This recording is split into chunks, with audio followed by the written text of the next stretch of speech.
So you just finished your show here at Lei Gallery. I did, It was a great show. A lot of good response to it. Thank you. And it was really fun. As usual, every month I get to see new art whenever I come into work. Yeah. I love that. And so now the gallery is bare again. Oh, But so I'll have to watch this video. Yeah. to remember. So your work is really intricate cityscapes from a bird's eye view. Yes. So first question, I guess, is what's your research process? Do you do much research, or do you just Google Earth it and I end up doing a ton of research, largely because I think a lot of people assume that Google Earth's quite useful for us, and it is if you know an area hasn't changed and isn't blocked by trees or isn't far from sort of the street view. I'd say like cities where I don't have to be very accurate, like you can use Google is a useful tool for that. But generally, I like to go to these places, and I find that when I go there and I'm looking a lot more closely, that's when I find like an alley with like an old mansion down it or something, or an old temple. That's where I find like some interesting shops and this kind of stuff. It's where I get chased by dogs and and so I like to put that sort of thing on there too, and especially in the more recent ones where I've been adding people and some traffic and that kind of thing. I kind of have to experience that stuff too. I feel like it's not authentic as much. It's not really as authentic if I'm not experiencing that. Sure. So you're drawing the tops, like the buildings from up. Like, so do you take photos and then kind of extrapolate? Pretty much. It's just I used to go up some of the taller buildings in the cities and take the photos looking down and use those as my reference because. You know, otherwise you have a flat satellite map where you just can see the roofs, or you have street photos where you can only just see the facade on some sides. So it's kind of not possible to do it from those two. So I was kind of like going up and looking from a sort of not quite 45-degree angle, more kind of 35, 25. Eventually I came to a drawing where I couldn't do that. There were no tall buildings around.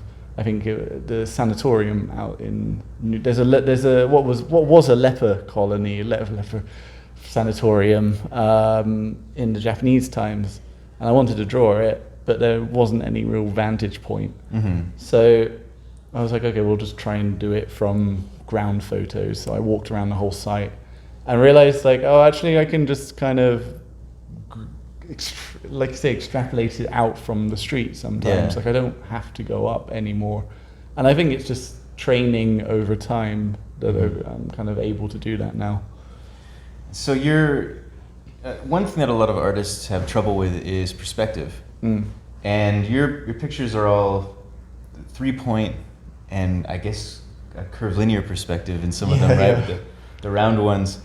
There's also a sort of fisheye-ish one as well. There's a few different ones going on. So, how did you learn how to do perspective, and do you like? I saw a picture of your desk, I think, and it has like the kind of straight edge along the top. I have a drawing board, like a drafting board. So do you plan out, like, do you put points and rule it out, or do you just kind of eyeball it? I actually, most of the time, eyeball it. With certain perspectives, there are some rules in place that you can kind of follow and adjust with that. Like the round ones, you can kind of just line that out, and then you have a guide that will inform where you need to, what angle you need to put the roofs in, this kind of thing. Some of the time with those, though, like even with that one, there's a lot of distortion around the edges that you then have to kind of correct for, and that has just been done by feeling. Like I can't, there isn't really any rule to follow with that kind of thing. With the scale of stuff, with if you want certain parts of the drawing to kind of pop out a little more, then I just go by feeling with that. Sometimes I'll just draw stuff on, see if it kind of has a harmony to it, and then if it does, then I'll ink that. How did you get to the point where you were able to do that? Has it always been that way for you? Did it come easy? No, it's not something that was like innate. I think it's something that's just built up over time and experience. I remember starting out, if I look at if I look at some of the drawings I made, say 10 years ago, when I was only just starting to draw in this kind of way, like the perspective's pretty everywhere on them. Like I was clearly experimenting and seeing what worked. So, you know, if I practice at something enough, and if I really, really want it to look a certain way, I will just like really stubbornly go at it again and again until I get it right. Mm-hmm. But yeah, it's more like exposure and experience than something that I was born with, perhaps. Yeah, maybe I have a sense of aesthetics that came naturally or something, because I do try and make drawings balance. Yeah. But as for perspective, it's just a learned thing, and I still feel like I make mistakes with perspective. Perspective is one of those things where if you get it close enough, like you can fake it pretty well. Yeah. Like, you're not going to get people with a ruler in there checking it. It's funny, actually. A friend of mine and I, we got some comics out because we were looking at the perspective. He was trying to learn how to improve his perspective, and we got some comics out. We were looking at the pages, and we put the ruler, on top of it, because I was trying to show him, and it was all off. Yeah. But it looked great, right? Right. And I guess that's one of those things where you can just kind of. I have the same experience. I think some of the ones where some of them are kind of isometric. They don't really have vanishing points, but some of them do. I think like the one of the bit of Kaohsiung does, and it's kind of off the page.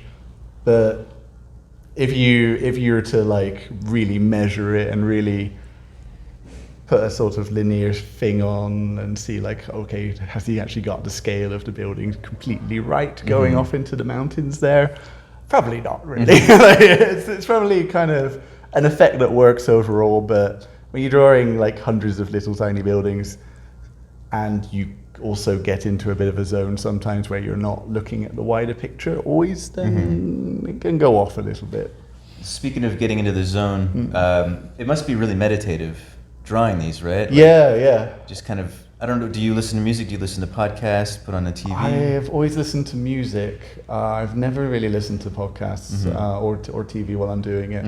I started to try and listen to podcasts, but I just got annoyed with them. I was like, oh, just shut up. I want to put some music on. Sorry people who are probably watching a podcast right now. So I always listen to music. It's never really done in silence unless, and it's meditative, but sometimes they can be stressful as well. I mean, especially the Geelong one I just finished, where it's also a sort of round one. Yeah. And some parts of that, like there's a big cruise ship on there, that just getting that in the right, looking right, was just really, really hard. And I remember thinking, well, this is the fucking opposite of meditative. This is just incredibly stressful. I procrastinated and put off drawing that ship until quite late on. So I'm like, well, I should have done this first. So if I'd ruin it, I could have saved it, or I could have started again a bit more easily. So that part's a bit more stressful. I find stuff like drawing people on and trees and the windows and stuff a bit more like a meditative thing, because it's quite repetitive with that part. Do you have different music for different parts of the process, or different, or like, do you listen to something different if you're doing Geelong and if you're doing Taichung? No, I listen to a really just complete chaotic mix of music. It will jump between, I don't know, like classical to house stuff to like even just random remixes of old video game themes I liked. It just goes everywhere. I've probably really like pissed off the algorithm so much that it doesn't know what to put up next. Good. So keep it on its toes. Yeah, right. In choosing music for the opening of the show, like I was like, I could put what I actually listen to when I draw, and irritate the hell out of everyone. Well, you would irritate everybody, but also everybody would have like at least 3 minutes where they were into something. Yeah. Do you play enough different kind of stuff? Yeah, I think that would be what happened. Yeah. Nice. So I'd say like it depends how I'm feeling that day. Like sometimes I'm very energetic with it, so I'll play something a bit more sort of upbeat. Great. Well, it was a great opening and Thanks. and a great show. I'm so glad you came down and put your work up. And thanks for talking to me Thank too. you. Yeah, About all this I technical really stuff. enjoyed it. Yeah.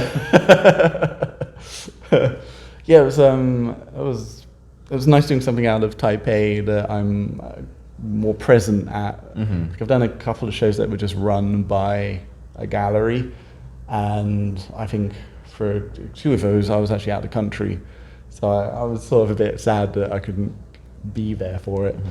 But it's been good. Do you have any shows coming up? I have one in November. Well, I allegedly have one in Mhm. November. It's still in the planning stages at Okay, the well, moment in Taipei, so I can't. I'll have to sort of nearer the time. I can announce that one. I think. So do or don't look for Tom in November. Yeah, right. I'll be doing something, I'm sure. Well, thanks for chatting. Thank you for having me. Yeah.